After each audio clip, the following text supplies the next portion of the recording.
आज हम 8th grade अभ्यास पुस्तिका कक्षा 6 जो नई पुस्तक है 2025-26 वाली, उसके विज्ञान विषय के अध्याय 5 लंबाई एवं गति के प्रश्नों के उत्तर लिखेंगे। ये देखिए अध्याय का नाम लिखा हुआ है। अब हम प्रश्न देखते हैं। बहुविकल्पीय प्रश्न। पहला, सही विकल्प चुनकर लिखिए। तो इसका ये देखिए, पहला, यदि आपके मापक स्केल के सिरे टूटे हैं तो आपको क्या करना चाहिए? तो इसका उत्तर है बी, माप शुरू करने के लिए स्केल पर किसी अन्य पूर्ण चिन्ह का प्रयोग करें। अब है दूसरा, दृष्टिबाधित विद्यार्थी लंबाई मापने के लिए किस उपकरण का उपयोग कर सकते हैं? तो इसका उत्तर है सी, ओहरे चिन्हों वाला स्केल।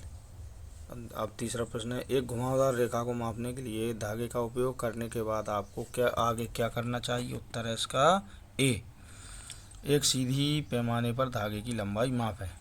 चौथा है, आप और आपके मित्र कबड्डी कोर्ट के लिए रेखाएं कैसे खींचेंगे? तो इसका उत्तर है बी, संदर्भ बिंदु का उपयोग करके। पांचवा है, जब हम चलती बस में होते हैं और बस में अन्य यात्रियों को देखते हैं तो हम उनकी गति के बारे में क्या निष्कर्ष निकालते हैं? उत्तर है वे आराम कर रहे हैं, बी वाला उत्तर है इसका सही। अब अगला प्रश्न है छठवां, गणतंत्र दिवस आयोजन के समय छात्रों ने विद्यालय की सजावट के लिए विद्युत बल्बों की लड़ी लगाई। उन्होंने लड़ी की आवश्यक लंबाई का मापन निम्न में से किसकी सहायता से किया होगा?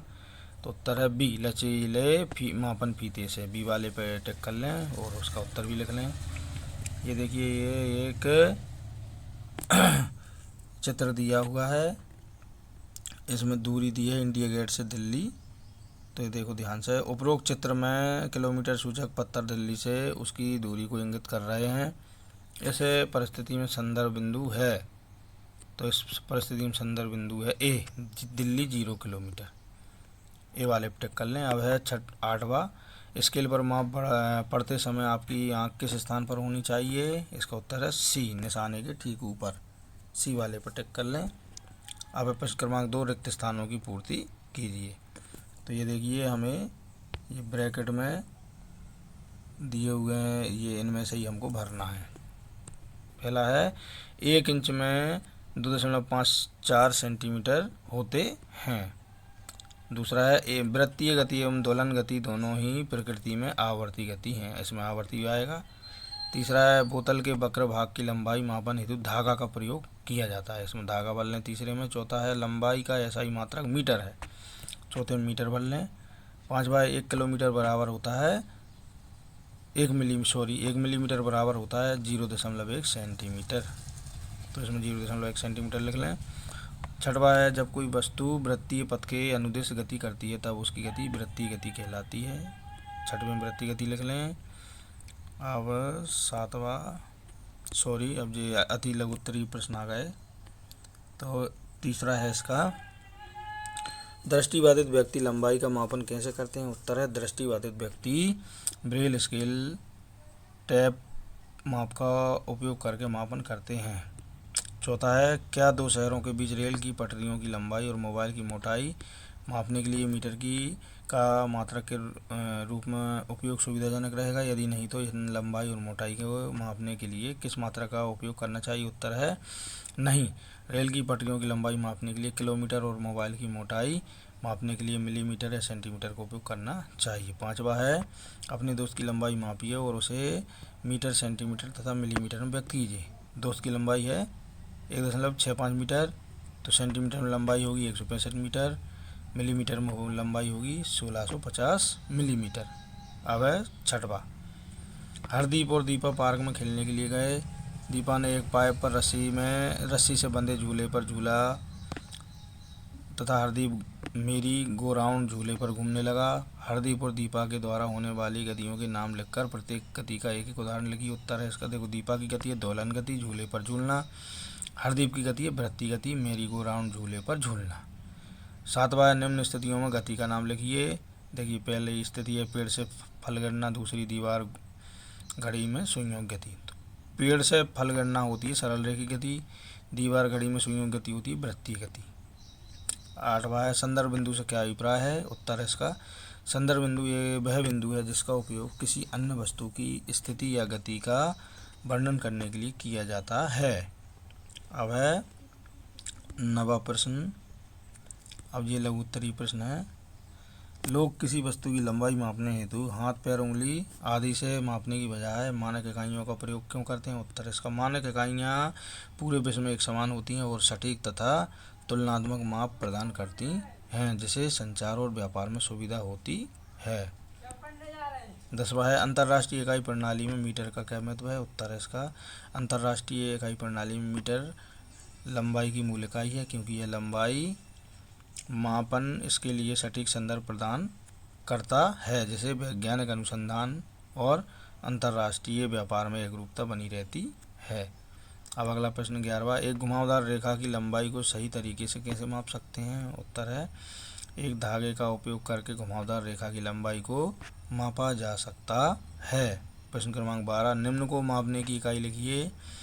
पहला है दिल्ली और लखनऊ के बीच की दूरी, दूसरा सिक्के की मोटाई, तीसरा रबड़ की लंबाई, चौथा है स्कूली मैदान की लंबाई। तो पहला है दिल्ली और लखनऊ के बीच की दूरी किलोमीटर, यानी इसे किलोमीटर में मापेंगे। दूसरा है सिक्के की मोटाई, इसको मिलीमीटर में मापेंगे। रबड़ की लंबाई सेंटीमीटर या मिलीमीटर, स्कूल मैदान की लंबाई मीटर में। प्रश्न क्रमांक 13, मीटर स्केल की सहायता से लंबाई मापते समय बरती जाने वाली 2 सावधानियां लिखिए। उत्तर है, स्केल पहली सावधानी है, स्केल को वस्तु के सटा कर रखें और शून्य निशान से मापन शुरू करें। दूसरा है, माप लेते समय आँख की स्थिति बिल्कुल लंबवत होनी चाहिए, बिल्कुल सीधी।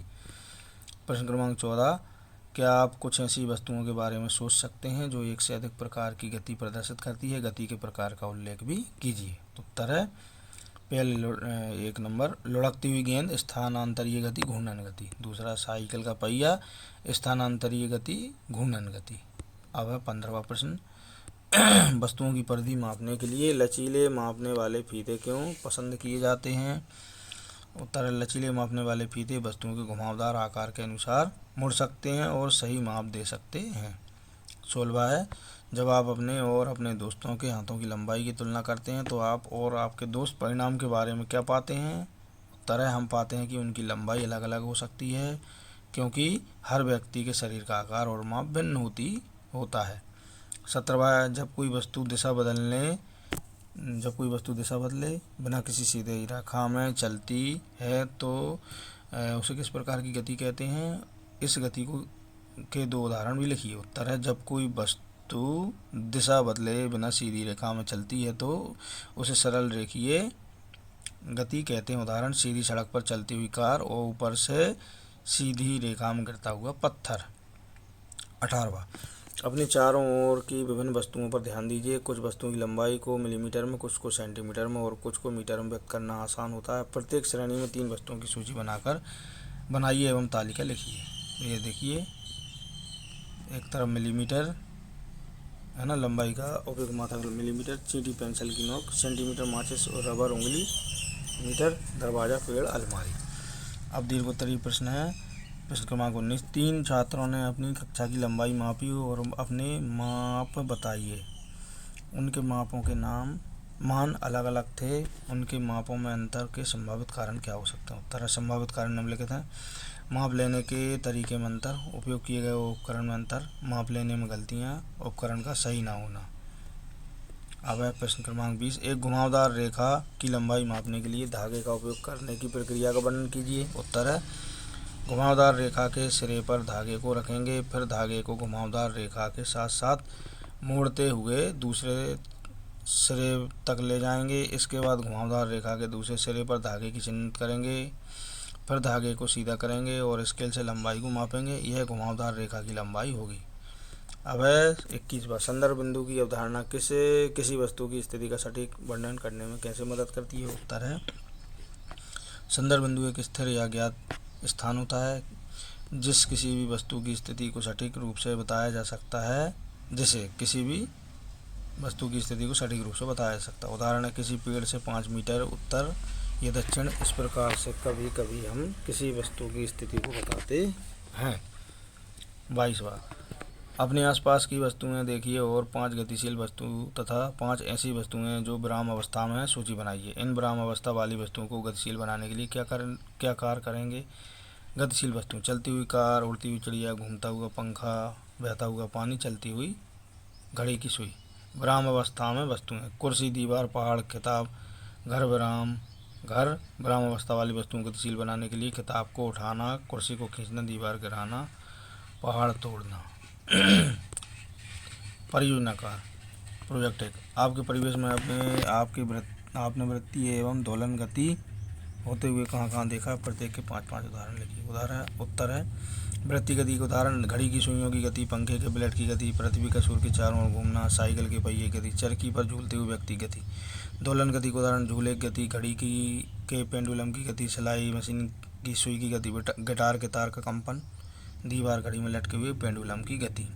दूसरा है अपने कोई 10 सहपाठियों की ऊंचाई को मीटर पैमाने से मापिए तथा निम्न तालिका को पूर्ण करिए। देखो, सहपाठी का नाम है, एक तरफ लंबाई और एक तरफ है लंबाई मीटर में, एक तरफ है लंबाई सेंटीमीटर। रोहन, देखिए इसकी लंबाई मीटर में है 1.54, सेंटीमीटर में 154 सेंटीमीटर। जगदीश 1.46 मीटर, सेंटीमीटर में 146 सेंटीमीटर। राम 1.51 मीटर और सेंटीमीटर में 151 सेंटीमीटर। शिव 1.47 मीटर और सेंटीमीटर में 147 सेंटीमीटर। राधा की मीटर में लंबाई 1.41, सेंटीमीटर में 141। मोहन की मीटर में लंबाई 1.44 मीटर, सेंटीमीटर में 144 सेंटीमीटर। जुगल की है 1.39 मीटर में, सेंटीमीटर में 139 सेंटीमीटर। राधिका की है 1.42 मीटर में और सेंटीमीटर में है 142 सेंटीमीटर। सृष्टि की जो हाइट है लंबाई मीटर में 1.50 और सेंटीमीटर में 150 सेंटीमीटर। शिवा की है मीटर में 1.43 और सेंटीमीटर में 143 सेंटीमीटर। इसी के साथ हमारा अध्याय 5 यहाँ पर संपन्न होता है। यदि आपको हमारा ये वीडियो अच्छा लगा तो वीडियो को लाइक करें और इसी प्रकार के और अधिक वीडियो देखने के लिए हमारे चैनल को सब्सक्राइब ज़रूर करें। बेल आइकन को भी प्रेस करें, दबाएं, ताकि आगे आने वाले महत्वपूर्ण वीडियो आपको सही समय पर मिलते रहें। धन्यवाद।